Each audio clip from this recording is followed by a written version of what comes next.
जय हिंद दोस्तों, फिर से आपका स्वागत है। आज मैं आपको बताने वाला हूँ ग्रेविटेशन, ठीक है ना। गुरुत्वाकर्षण के बारे में आज चर्चा करेंगे और बढ़िया से चर्चा करेंगे। और ये जो ना आपको special group D, NTPC CBT 2, ठीक है, एसएससी जीडी और भी एग्जाम के लिए यूजफुल हो सकता है, आपके लिए लाभप्रद हो सकता है। ध्यान से देखिएगा।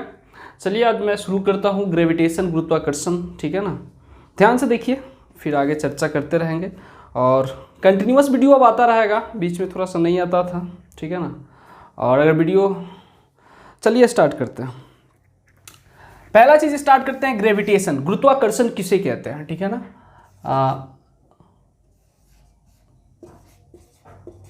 ग्रेविटेशन, ठीक है। ग्रेविटेशन इसका हिंदी होता है गुरुत्वाकर्षण, ठीक है। गुरुत्वाकर्षण क्या है तो देखिए, गुरुत्वाकर्षण की उत्पत्ति का मुख्य कारण जो है ना, द्रव्यमान में अंतर के कारण गुरुत्वाकर्षण की उत्पत्ति होती है। द्रव्यमान में अंतर के कारण, ठीक है ना, द्रव्यमान में अंतर के कारण गुरुत्वाकर्षण की उत्पत्ति होती है, ठीक है। इसके अगर डिफिनेशन की बात किया जाए, ठीक है, तो यदि कोई वस्तु या ऑब्जेक्ट, ठीक है, यदि कोई वस्तु, ठीक है,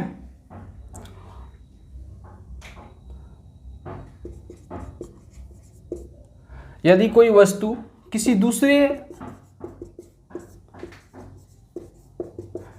दूसरे हल्की वस्तु पे,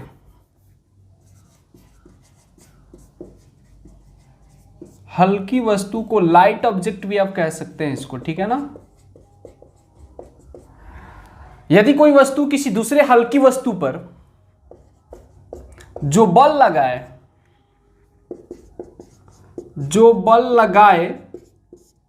या जो आकर्षण बल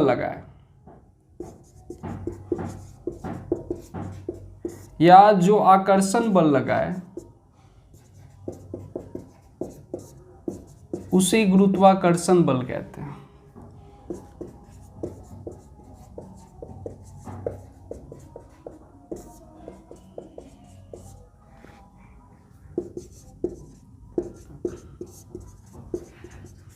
ठीक है, ये इसके डिफिनेशन है। ग्रेविटेशन क्या होता है, गुरुत्वाकर्षण के मुख्य उत्पत्ति का मेन कारण क्या होता है, द्रव्यमान में अंतर होने के कारण गुरुत्वाकर्षण की उत्पत्ति होता है। देखिए भाई, गुरुत्वाकर्षण आप जानते हैं ना, न्यूटन का नाम सुने होंगे। उन्होंने गुरुत्वाकर्षण का नियम दिया था, आगे मैं चर्चा करूंगा। उन्होंने बताया था कि यदि कोई दो वस्तु हो ना, उसमें थोड़ा भी द्रव्यमान हो तो वह एक दूसरे को क्या करता है, आकर्षित करता है, ठीक है ना। ये न्यूटन ने बताया था, ठीक है ना। अगर कोई दो वस्तु हो, उसमें अगर थोड़ा भी द्रव्यमान हो तो वह वस्तु, भारी वस्तु, ठीक है ना, एक दूसरे को क्या करता है, आकर्षित करता है। वही मैंने डिफिनेशन लिखा है, यदि कोई वस्तु किसी दूसरे हल्की वस्तु पर या लाइट ऑब्जेक्ट पे जो बल लगाए, ठीक है ना, यदि कोई भारी वस्तु किसी हल्की वस्तु पे जो बल लगाए या जो आकर्षण बल लगाए, उसे क्या कहते हैं, गुरुत्वाकर्षण बल कहते हैं, ठीक है ना। मेरी बात समझ रहे हैं। कोई भारी वस्तु किसी हल्की वस्तु को अपने ओर आकर्षित करता है, इसे ही गुरुत्वाकर्षण कहते हैं, ठीक है ना। और ये आपको तो पता नहीं चलेगा, ये मार्कर है, हम इसको आकर्षण थोड़े कर रहे हैं। बहुत कमजोर होता है, इतना कमजोर कि आप इसको छीन बल भी कह सकते हैं। आप इसकी गणना नहीं कर सकते हैं, लगाता जरूर है, ठीक है ना, आकर्षण लगा रहा होगा लेकिन आपको पता नहीं चलता है, बहुत ही कमजोर बल होता है, ठीक है ना। तो ग्रेविटेशन, गुरुत्वाकर्षण की उत्पत्ति का मेन कारण क्या होता है, इसकी उत्पत्ति का मेन कारण होता है द्रव्यमान में अंतर होने के कारण। उत्पत्ति क्यों होता है, द्रव्यमान में अंतर होने के कारण, ठीक है ना। डिफिनेशन क्या होता है, यदि कोई वस्तु किसी दूसरी हल्की वस्तु पर या लाइट ऑब्जेक्ट पे जो बल लगाए या जो आकर्षण बल लगाए, उसे क्या कहते हैं, गुरुत्वाकर्षण बल कहते हैं, ठीक है ना। अब मैं बल की चर्चा करता हूं तो देखिए, प्रकृति में 4 प्रकार के मुख्यतः बल होते हैं। प्रकृति में 4 प्रकार के बल होते हैं। थोड़ा सा इसके बारे में चर्चा कर लेते हैं। प्रकृति में 4 प्रकार के बल होते हैं, ठीक है। कौन कौन सा होता है इसके बारे में चर्चा करेंगे, उसके बाद आगे चलेंगे। पहला तो होता है गुरुत्वाकर्षण बल, गुरुत्वाकर्षण बल, ठीक है ना। इसको कहते हैं ग्रेविटेशन फोर्स,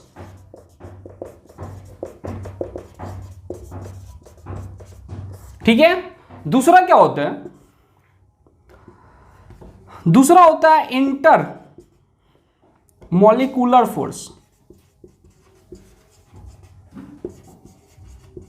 हिंदी में इसको कहते हैं दुर्बल आंतरिक बल। ठीक है। तीसरा जो होता है इलेक्ट्रोमैग्नेटिक फोर्स, इलेक्ट्रोमैग्नेटिक फोर्स, विद्युत चुंबकीय बल।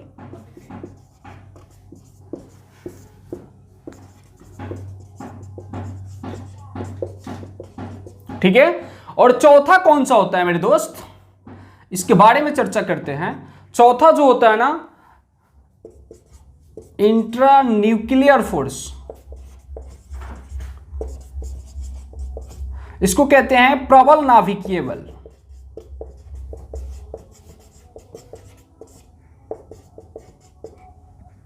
ठीक है। प्रकृति में 4 प्रकार के बल होते हैं। पहला होता है गुरुत्वाकर्षण बल, ग्रेविटेशन फोर्स। दूसरा होता है इंटरमोलिक्यूलर फोर्स, दुर्बल आंतरिक बल। तीसरा होता है इलेक्ट्रोमैग्नेटिक फोर्स, विद्युत चुंबकीय बल। और चौथा जो होता है इंट्रान्यूक्लियर फोर्स, प्रबल नाभिकीय बल। ठीक है ना। अगर मैं इसकी बात करूं तो सबसे कमजोर बल, इसको मैं आपको बताया था गुरुत्वाकर्षण को छीन बल भी कहते हैं। ठीक है ना। यह सबसे कमजोर बल होता है, सबसे कमजोर बल होता है। ठीक है ना। सबसे कमजोर बल कौन होता है, गुरुत्वाकर्षण बल। और सबसे स्ट्रॉन्ग बल कौन होता है मेरे दोस्त, प्रबल नाभिकीय बल। ठीक है ना। यह सबसे स्ट्रॉन्ग बल होता है, सबसे स्ट्रॉन्ग बल होता है प्रबल नाभिकीय बल। और सबसे कमजोर बल कौन होता है, गुरुत्वाकर्षण बल। ठीक है ना। इनके अगर बल का अगर रेशियो अगर किया जाए, इनका रेशियो जो होता है आप याद रखिएगा, इनके इन बलों का अनुपात 1 अनुपात, ठीक है, दूसरे का इसका होता है 10⁻25, ठीक है ना। और इसका होता है 10⁻36 और इसका होता है 10⁻38। ये चारों बलों का अनुपात होता है। सोचिए कितना कितना है, कितना ज्यादा है। ये चारों बलों का अनुपात होता है। ठीक है ना। प्रकृति में 4 प्रकार के बल पाए जाते हैं। गुरुत्वाकर्षण बल सबसे कमजोर बल होता है। दूसरा होता है इंटरमोलिक्यूलर फोर्स, दुर्बल आंतरिक बल। तीसरा होता है इलेक्ट्रोमैग्नेटिक फोर्स, विद्युत चुंबकीय बल। चौथा होता है इंट्रान्यूक्लियर फोर्स, प्रबल नाभिकीय बल। सबसे स्ट्रॉन्ग बल कौन होता है, प्रबल नाभिकीय बल। सबसे कमजोर बल कौन होता है, गुरुत्वाकर्षण बल। ठीक है ना। अभी मैं इस पे चर्चा कर रहा हूं, इसी पे अभी सारा बात चलेगा। ये सब की चर्चा बाद में करेंगे। ठीक है। ऐसे मैंने आपको बता दिया। इस सब के चारों बलों का अनुपात जो होता है, ठीक है ना, 1 अनुपात 10⁻25 अनुपात 10⁻36 अनुपात 10⁻38। ठीक है ना। इतना आपको समझ में आ गया होगा, मुझे उम्मीद है। मैं एक बार फिर से रिवीजन कर दे रहा हूं, उसके बाद मिटा के मैं आगे कंटिन्यू करता हूं। ठीक है। चलिए, तो पहला बात क्या था, ग्रेविटेशन, गुरुत्वाकर्षण के बारे में जानते हैं। गुरुत्वाकर्षण न्यूटन का नाम सुने होंगे। न्यूटन ने बताया था कि दो पिंड या दो कोई वस्तु जिसमें द्रव्यमान हो, ठीक है ना, जिसमें भी द्रव्यमान हो, वह भारी वस्तु किसी भी हल्की वस्तु को अपने ऊपर आकर्षण करता है। ठीक है ना। लेकिन आकर्षण क्या, मैं एक मार्कर रखा हूं, आकर्षण कर रहा है क्या, नहीं कर रहा है ना। आपको ये बहुत ही कमजोर होता है, इतना कम करता है ना कि आपको पता नहीं चलेगा। ठीक है ना। तो क्या कहते हैं, इसके डिफिनेशन मैंने लिखवाया था, यदि कोई ऑब्जेक्ट या कोई वस्तु किसी दूसरे हल्की वस्तु पे, लाइट ऑब्जेक्ट पे, यदि कोई ऑब्जेक्ट या वस्तु किसी दूसरे हल्की वस्तु यानी लाइट ऑब्जेक्ट पर जो बल लगाए या जो आकर्षण बल लगाए, उसी क्या कहते हैं, गुरुत्वाकर्षण बल कहते हैं। ठीक है ना। गुरुत्वाकर्षण बल की उत्पत्ति का मुख्य कारण क्या होता है, द्रव्यमान में अंतर होने के कारण गुरुत्वाकर्षण बल की उत्पत्ति होती है। ठीक है ना। याद रखिएगा, गुरुत्वाकर्षण की उत्पत्ति होती है। प्रकृति में 4 प्रकार के मुख्यतः बल पाए जाते हैं। ठीक है ना। पहला कौन होता है, ग्रेविटेशन फोर्स। दूसरा कौन होता है, इंटरमोलिक्यूलर फोर्स, दुर्बल आंतरिक बल। तीसरा क्या होता है, इलेक्ट्रोमैग्नेटिक फोर्स, विद्युत चुंबकीय बल। और चौथा क्या होता है, इंट्रान्यूक्लियर फोर्स, प्रबल नाभिकीय बल। ठीक है ना। सबसे कमजोर बल की अगर बात किया जाएगा तो गुरुत्वाकर्षण बल होता है, और सबसे स्ट्रॉन्ग बल की बात किया जाएगा तो प्रबल नाभिकीय बल होता है। ठीक है ना। इन चारों बलों का रेशियो क्या होता है, मैंने आपको नीचे लिख दिया है, 1 अनुपात 10⁻25 10⁻36 10⁻38। ये बात आपको याद हो गया होगा, मुझे उम्मीद है। ठीक है ना। अब मैं आगे कंटिन्यू करता हूं। चलिए, इसको मिटा देते हैं। ठीक है। चलिए, अब बात करते हैं न्यूटन के गुरुत्वाकर्षण का नियम। न्यूटन क्या कहते थे गुरुत्वाकर्षण के बारे में। ठीक है ना। तो इन्होंने क्या कहा था, न्यूटन का गुरुत्वाकर्षण नियम क्या कहता है, अगर दो अलग अलग द्रव्यमान की वस्तु, समझ रहे हैं ना, अगर दो अलग अलग द्रव्यमान की वस्तु m1 और m2 हो, वो दो वस्तुओं की द्रव्यमान क्या हो, m1 हो और m2 हो, और वह एक दूसरे से r दूरी पर हो, और क्या हो, मैंने कहा दो अलग अलग द्रव्यमान की वस्तु, ये m1 है और ये m2 है, ये एक दूसरे से r दूरी पर हो। ध्यान दीजिएगा, दो अलग अलग द्रव्यमान की वस्तु m1 और m2 हो और वह एक दूसरे से कितनी दूरी पर हो, r दूरी पर हो, तो उनके बीच लगने वाला बल उनके द्रव्यमान के गुणनफल के समानुपाती। उनके बीच लगने वाला बल क्या होता है, उनके द्रव्यमान क्या है, m1 है, द्रव्यमान के गुणनफल के समानुपाती, ठीक है ना, समानुपाती, तथा उनके बीच की दूरी क्या है मेरे दोस्त, उनके बीच की दूरी के वर्ग के व्युत्क्रमानुपाती होता है।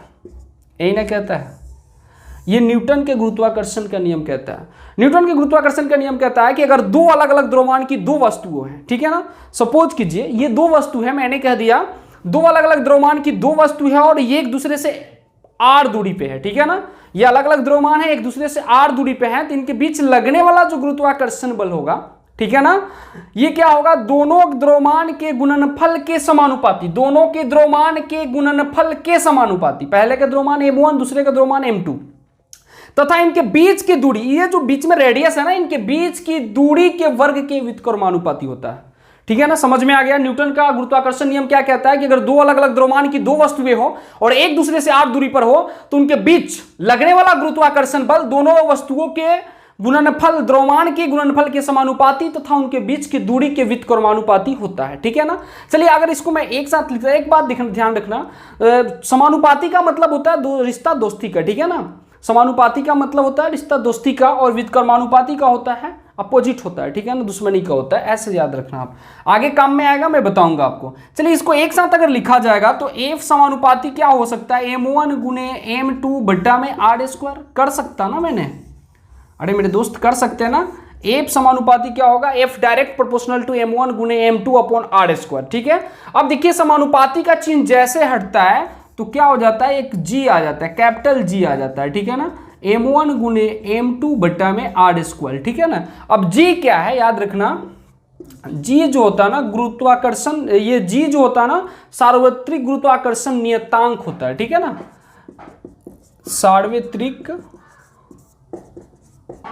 गुरुत्वाकर्षण नियतांक होता है, ठीक है ना, ठीक है। अब ये जो होता है ना कैपिटल G, इसकी वैल्यू होता है 6.67 into 10⁻⁻11 newton metre square upon kg², ठीक है ना।